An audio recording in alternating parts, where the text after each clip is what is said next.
Hello friends, welcome to kuboos kitchen. இன்றைக்கி வீடியோவில் நம்ம என்ன ரெசிபி பார்க்க போகிறோம்னா ஸ்வீட் ரெசிபி தான் பார்க்க போகிறோம். ரவா லட்டு. இது ரொம்ப சிம்பிளான செய்யக்கூடிய ஒரு ரெசிபி தான். டக்குன்னு ஒரு ஸ்வீட் கிரேவிங் வந்தால் நீங்கள் ரவா லட்டு வந்து செஞ்சு சாப்பிட்டு பாருங்கள். எல்லார் வீட்லேயும் நம்ம வீட்டில் ரவா இருக்கும், அதை வச்சு நீங்கள் லட்டு செஞ்சு சாப்பிட்டு பாருங்கள். இந்த ரெசிபி எப்படி செய்கிறதுன்னு பார்க்குறதுக்கு முன்னாடி இது வரைக்கும் நீங்கள் நம்ம சேனலை சப்ஸ்கிரைப் பண்ணாமல் இருந்தீங்கன்னா சேனலை சப்ஸ்கிரைப் பண்ணிவிடுங்க. அதே போல் லைக் பண்ணுங்கள், ஷேர் பண்ணுங்கள், கமெண்ட்ஸ் பண்ணுங்கள், பெல் நோட்டிஃபிகேஷனை கிளிக் பண்ணுங்கள். அப்போ தான் நாங்கள் அப்லோட் பண்ணுற வீடியோஸ் வந்து உங்களுக்கு உடனுக்குடன் வந்து சேரும். வாங்க கிச்சனுக்குள்ளே போகலாம். இந்த ரெசிபி எப்படி செய்கிறதுன்னு பார்க்கலாம். ஃபஸ்ட்டு நம்ம வந்து சர்க்கரையை நல்லா பொடி பண்ணி எடுத்துக்கலாம். அரை கப்பில் வந்து சர்க்கரை எடுத்துக்கிறேன். வாசத்துக்கு 2 ஏலக்காய் வந்து சேர்த்துக்கிறேன். இதை நல்லா வந்து மைய பொடி பண்ணி கொண்டு வரணும். இப்போ லிட்டை போட்டு க்ளோஸ் பண்ணி நல்லா மிக்சர் ஜாரை நம்ம பொடி பண்ணி எடுத்து ஓரமாக வச்சிடலாம். அடுத்து கேஸ் ஸ்டவ் ஆன் பண்ணிவிட்டு கடாய் வச்சுட்டேன். கடாய் நல்லா சூடாகட்டும். சூடான பிறகு நெய் சேர்த்துக்கலாம். 1 டேபிள் ஸ்பூன் நெய் வந்து சேர்த்துட்டு நல்லா உருகி வரட்டும். உருகி வந்த பிறகு துருவின தேங்காய் வந்து நல்லா வதக்கி எடுக்கணும். நான் இதுக்கு அரை மூடி தேங்காய் வந்து துருவி எடுத்து சேர்த்துக்கிறேன். இது நல்லா நெய்யில் வந்து வதக்கி எடுக்கணும். இதில் இருக்க மாய்ஸ்சரைசர் கண்டென்ட் கம்ப்ளீட்டாக போகணும். ஈரப்பதம் வந்து கம்ப்ளீட்டாக போகிற வரைக்கும் லோ ஃப்ளேம்லேயே வச்சு நல்லா வதக்கி எடுத்துக்கணும்.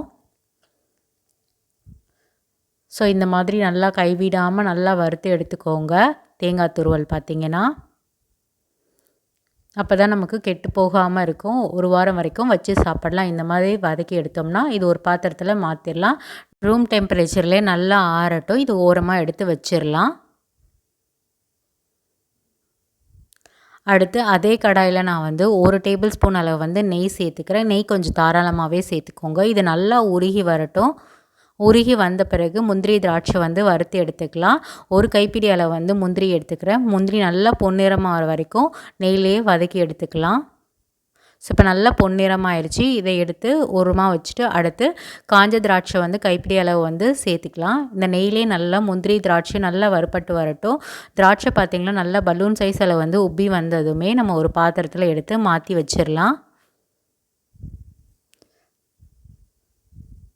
அடுத்து அதே நெய்யில் வந்து 1 கப் அளவு வந்து ரவை வந்து சேர்த்துக்கிறேன். வறுத்த ரவை, வறுக்காத ரவை எந்த ரவையாக இருந்தாலும் ஃபஸ்ட்டு நம்ம வந்து நெய்யில் வந்து வறுத்து எடுத்துக்கலாம். 1 கப் அளவு வந்து ரவை தான் எடுத்திருக்கேன். இதை நல்லா வந்து லோ ஃப்ளேம்லேயே வச்சு வறுத்து எடுத்துக்கணும்.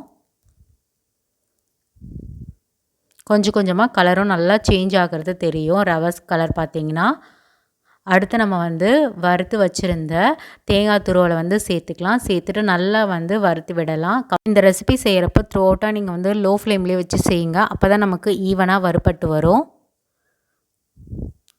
இப்போ நல்லா கைவிடாமல் இந்த மாதிரி வந்து வறுத்து விட்டுட்டே இருக்கணும்.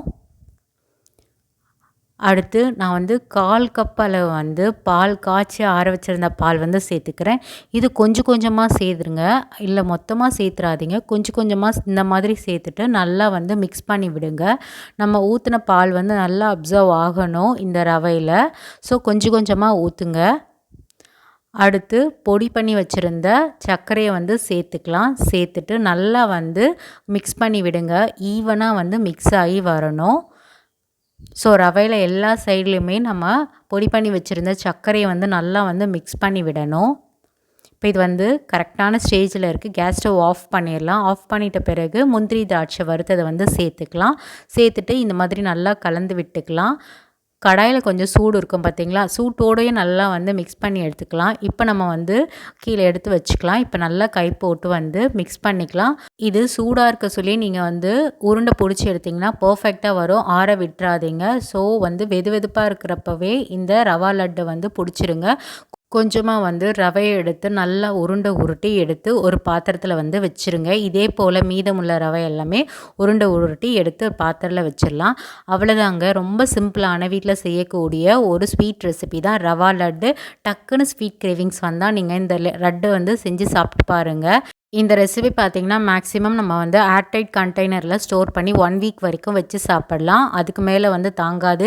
ஏன்னா நம்ம வந்து பால் சேர்த்துருக்கோம், அடுத்து தேங்காய் துருவல் சேர்த்துருக்கோம். ஸோ மேக்ஸிமம் 1 வீக் வரைக்கும் நீங்கள் ஃப்ரிட்ஜில் வந்து ஏர்டைட் கண்டெய்னரில் ஸ்டோர் பண்ணி வச்சு சாப்பிடலாம்.